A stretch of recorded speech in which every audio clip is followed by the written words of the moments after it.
Today I want to talk about practicing. Practicing is something we do from our earliest stages of being a musician all the way through our advanced stages of continuing playing and growing. And whether I'm going to demonstrate on the piano, but these practice techniques are applicable to any instrument. So I hope my piano students use them. I hope my trumpet students use them. And I hope that maybe those of you who are playing more than one instrument would consider how these same things can be applicable to what you're doing. So what I want to do is let you observe a practice session of mine. Now don't worry, I'm not going to make you watch for hours on end of me repeating section after section. I want to do this with video clips and keep this relatively short, but you can see how this flows. And again, usually I think I've told many of you in lessons that amount of practice is not the important thing. Quality of practice, what we do during that practice. I love telling students, I really want you to practice as little as possible.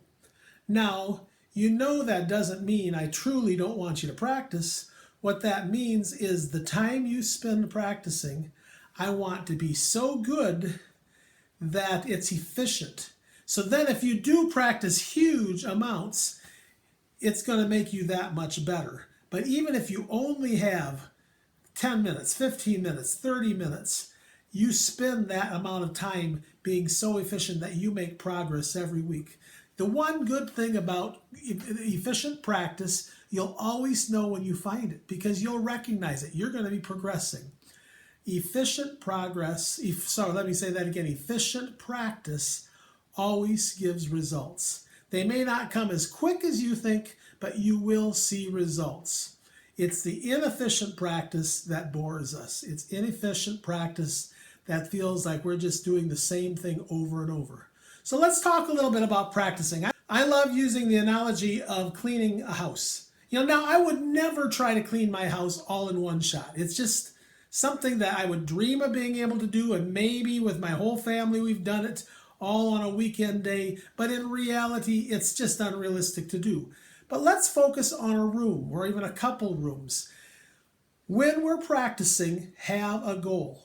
When you're cleaning house, you decide what are we going to clean. Today we're going to clean the living room. In my living room, I have a couch, I have a few tables, I have a piano, I have a few other things around, and there's certain things that need to be done. Clutter needs to be taken off the tables. If it's garbage, that needs to be taken where garbage goes. Dust needs to be removed. The tabletops all need to be wiped off regularly, and things need to be placed the way they should be. The vacuum cleaner needs to be run on the floors. All of these things take place, and that's what we call cleaning. Now, I can't do that every piece at once. I can't be dusting at the same time as I'm vacuuming. I can't do it all at once. I need to decide what is the task I want to start with. Now, I have the feeling all of us in doing a task, whether it's cleaning, practicing piano, or maybe getting to homework, all of us have procrastinated. I mean, I can sit on the couch and I can think about the vacuum cleaner. And I can make plans to vacuum, but the floor is not going to be vacuumed until I actually go get the vacuum cleaner, plug it in, and do the work. The same thing with the dusting. Each part takes, I need to set a goal to do that.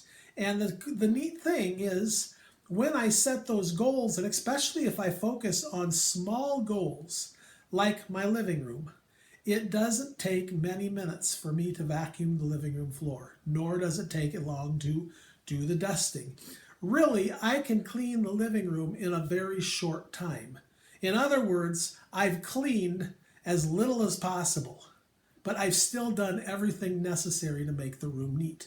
If we think of that with music, there are certain things that have to be done. The thing is, though, we usually take a piece and we start at the beginning and we play it to the end. And then it gets, maybe we have a time to do that once or twice more, and that's the end of our practice time. And that's inefficient practicing. We've wasted a lot of time. So I want to talk a little bit about a piece that I'm going to work on here. This is one of the Liszt Grand Etudes, and it's called La Campanella. It's a wonderful piece one of the Paganini etudes Liszt wrote. And I'm just going to take a small section at the end. So that's my first point. Always start with a small goal. You can always add goals to your practice time. Maybe you'll accomplish 2 or 3 goals in that same practice session, but always start with one and always make it a sizable piece that you can handle, a small piece. So I'm taking this small piece at the end. Now, Liszt is known for wicked technique. I mean, it's hard stuff. And as I look at this, I'll play a little bit of this.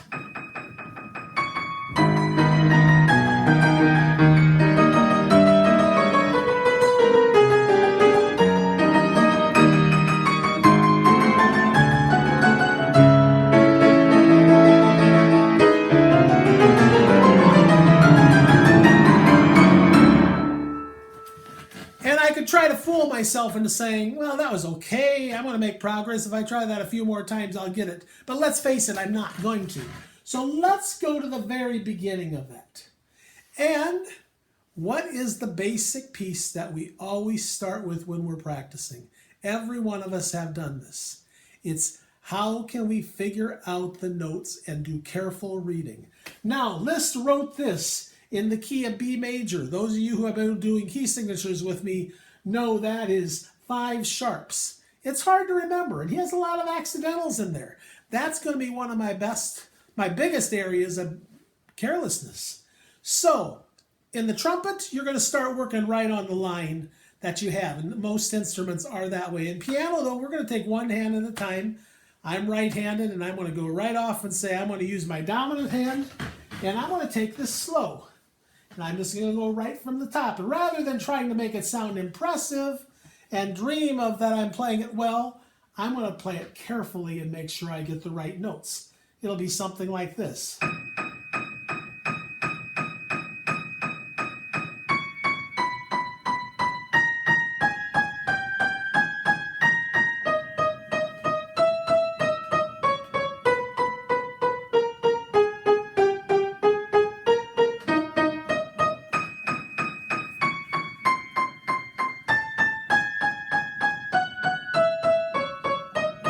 And that's far enough. So I could feel pretty good about that. I know I did great reading. I know I have correct notes. I'm at about 20% of the tempo, and that can be depressing. But the reality is I'm starting to get it. One of the best tools we can do to go with that is the metronome. Now I'm going to put my metronome on here. That's about the tempo I was going. I'll keep that. And I'm going to do what I love calling metronome games, because I can learn something very, very slowly, but I want to get it fast. So I'm going to start this again. I'm going to play a small section, and I'm going to gradually increase. So every time I'm going to move it up just a little bit in tempo to help me get it so that I'm playing a little bit more closer to the tempo I want to play it.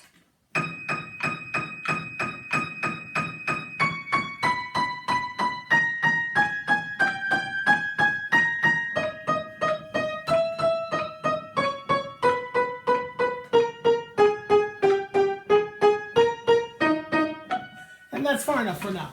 Now I'm going to go back to my metronome and I'm going to move it up. I'm just going to go about 3 clicks there. Doesn't sound much faster at all, does it? But I'm just going to go ahead and do that.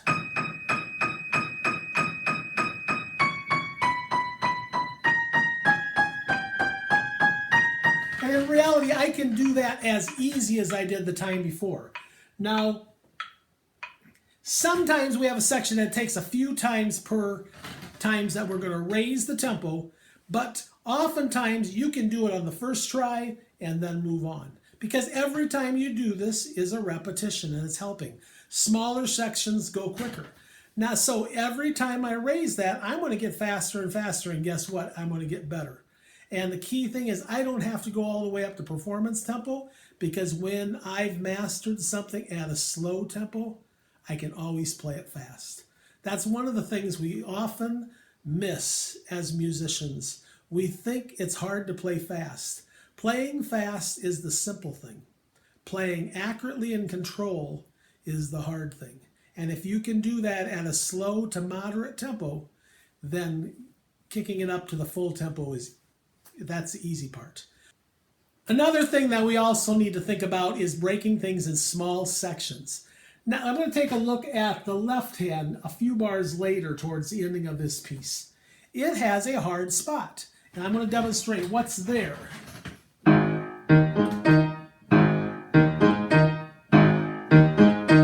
And it goes on. I mean, this needs to be played. And as you can tell, I can't do it, but I want to be able to do it. So rather than, I'm not going to play metronome games for a situation like this. I'm going to break it down to the smallest part. The hard thing about this, I've got a big jump. So I'm going to put it to the smallest piece. And that would be what I just played. And that I can do reasonably, but now can I do a few of those? This will be one measure, and rather than stop at the end of the measure, I'm going to stop on the first beat of the next. The reason I do that is that gets me set up so later when I add the next measure, I've already practiced the transition. And so I've not only learned the measure, but I've learned the transition to the next. So let me play this measure. And that's all there's to that measure. So the next thing I do is, let's try speeding that up a little bit.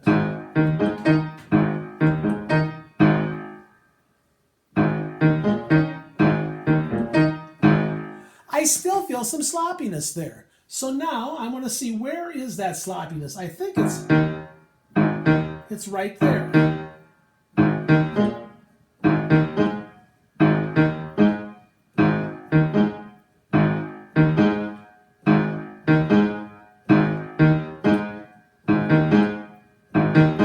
You see what I'm doing there? I'm playing with the rhythm. Varying the rhythm is another great practice technique that you can use. These are all tools, and none of them take a lot of practice to do. What they do, there are things that you can pull out. So if I'm practicing rhythms,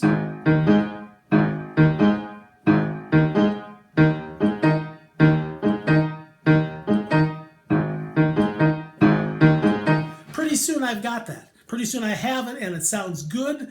I'm gaining control. Pretty soon I can play quite a bit of that. And I've done very, very little practicing on that.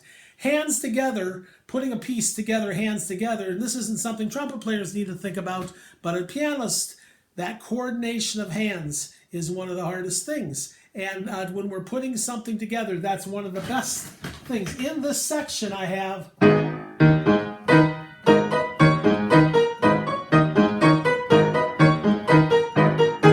Now I could practice slowly like that. Maybe that's something I could do metronome games, but I don't think I'm ready for that. I'm going to take a small section again.